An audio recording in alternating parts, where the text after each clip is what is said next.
Hello, hello, hello, friends. Nicholas here, DIVO TED Talks. And I know that I've been getting a little close to the political line, but it is for examples only and mostly, right? Like this concept of woke and this concept of conservatism and this concept of whatever, it is common parlance for tribalism. And that is where we're currently living, but that is not anything new. It is not something that will ever stop, at least in my opinion, as humans, until we can come together with the understanding of what it means to truly share all experience, commerce, community, whatever. Right? We are a global community, and yet we're still segregated and we're still divided and we're still all kinds of mix and matched. And, what I would like to talk about today is that avoiding politics, avoiding religion isn't necessarily a yogic thing. If it is a hot button issue for you that causes you suffering, causes you attachment, causes you to not show up in the world well, then yeah, don't. But maybe if it's something that helps you process more, that you can get to a new level of understanding, or I don't know, understanding of self, or a level of understanding other people. Sorry, I told one of my other episodes, I said I had to leave my phone on because I'm waiting for a call from tech support. But, if you talking about issues causes you suffering, then it's probably not the right thing to be talking about. But if it's something that helps you be more contemplative, that doesn't take you to spaces of depletion, that doesn't take you to spaces of suffering, then it's okay, especially because it is a reality of our world. When people say, well, I just don't watch it anymore, I'm like, that's avoidance. Avoiding it doesn't change it. It doesn't mean it has to be your reality, and it doesn't mean that you have to participate in it. But just ignoring it doesn't help you process or integrate or be less susceptible to it. It just means it's kind of like an alcoholic never taking a drink again, which in some cases is the right choice because it can be all consuming. But it's not the alcohol so much as what is causing the need to reach for it. It's not just some physical thing. It is a mix of mind, body, and spirit. And I'm not going to get into the thick of it. But if you are one who cannot have another drink, then that's the truth. But if you are someone who is avoiding it because you've had bad experiences, perhaps contemplating why things went south rather than just avoiding it. Like, why can't we have civil discourse on politics? I have civil discourse with people who are serious about seeking to understand. But there are many out there who don't and who won't. And so I avoid them. It took me a long time to discover this. It took me a long time to really realize who was serious and wanted to communicate and who didn't. Like, people who just throw propaganda and like talking points at you don't want to understand. They don't care about your point of view, and they would rather just either own you or just spout their things to reaffirm their worldview. Because I guarantee at the end of the conversation, they're only going to have heard what they wanted to hear anyway, and they will report that to others, right? Like, my favorite was when the right wing used to call the left wing, and I'm neither. I am, comparatively speaking, progressive, but I'm not really progressive. It's just as compared to certain groups, I'm progressive. Now, they would call them snowflakes. And I was like, I guarantee at some point the shoe is going to turn, or the coin is going to flip, and they're going to be the snowflakes. And sure as heck, that happened. And it's like, look who's the snowflake now, right? It's these people pointing, still have three fingers pointing back at them, and the trigger up top. And I don't know how we get past that. I hope it's not by some disaster that forces us to reconcile, but rather we can finally go, wow, this is nuts. This is probably not the way it should be. This is probably not the way life has to be.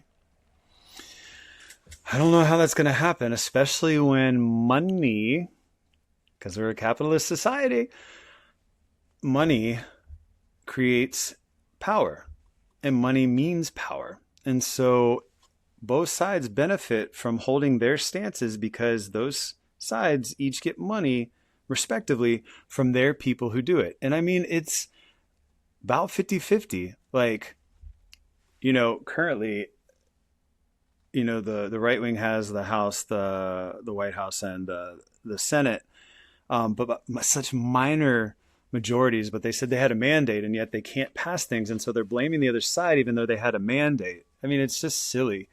And trust me, I had my moments where I talked about the left wing, about how they were getting kind of weird about stuff.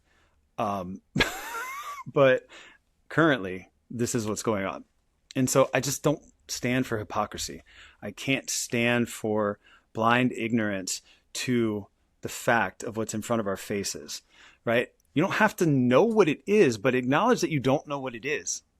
Don't sit there and try to act like you know, or use references from unrelated topics to say you have common sense and you know exactly what it is because of that common sense.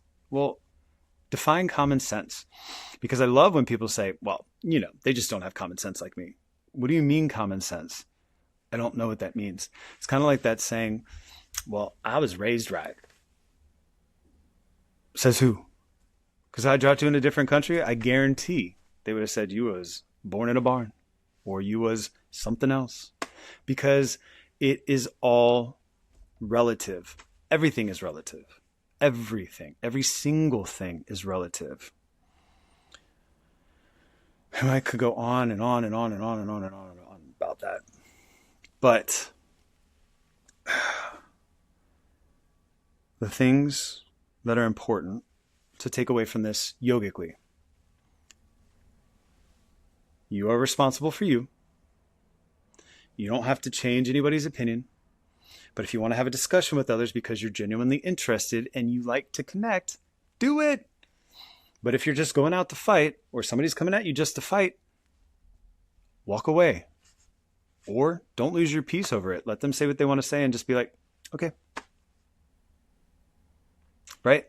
Most people, especially today, even when they give us that calm demeanor, they're trying to use that as a burn, as a stance, as a way of, I just owned you because I didn't react. Yeah, well, what the heck ever, man. Cool, you're superior, right? Do you want an award? Do you want a badge? We know Trump wants a badge. I know I called him by name. And you know why I point him out? Because I haven't seen somebody more imaginal trying to build this world around themselves so that he doesn't have to face the pain of who he was led to believe he was, or his parents told him he was, or the world led him to believe he was. He is pretending and trying to get everybody else to agree with him on that imagined world. And so many are going along with it, but I'm just not going to. A long time ago, I was 16, I'm 41 now. I saw a Lifestyles of the Rich and Famous episode, and he was on, and he said that why wouldn't he get gold-plated toilets? It's a write-off. So he spent extra money to put gold on toilets because it was a write-off. And that was his reasoning. He thought it was brilliant. And there's people starving in the world. And at 16, I was like, that guy, I could smell him from a mile away. He's a faker. And he hasn't changed since. And then when I hear stories from The Apprentice and how he was behind the scenes, I'm like, yeah, of course he was. Like, he's exactly who I took him to be back then. And so the reason I say this is trust your instincts and be okay with them. But I'm not going out trying to attack him. I'm not trying to hurt him. I'm not trying to do anything other than acknowledge that that is not the way I choose to live life. And I don't understand how he's able to fool people. And that is a valid opinion. And it doesn't cause me suffering. It doesn't make me suffer to go, ugh, I just don't get it. I don't understand.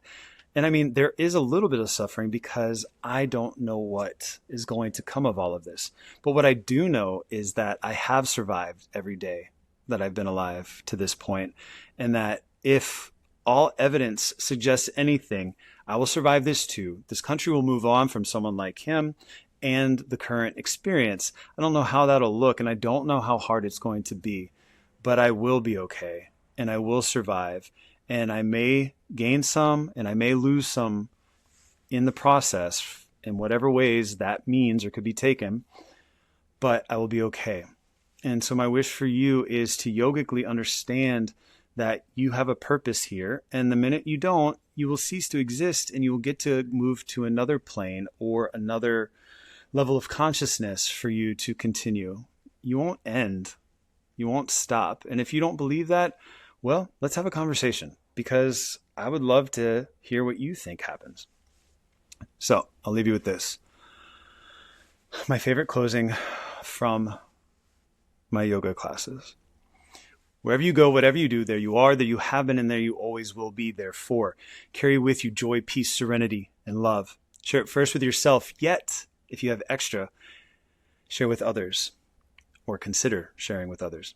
But if for some reason you should forget who you are, no worries. Just get back on your mat and rediscover that truth. One breath, one movement, and one mindful moment in practice at a time. Be well, be free. Be well, be free, friends.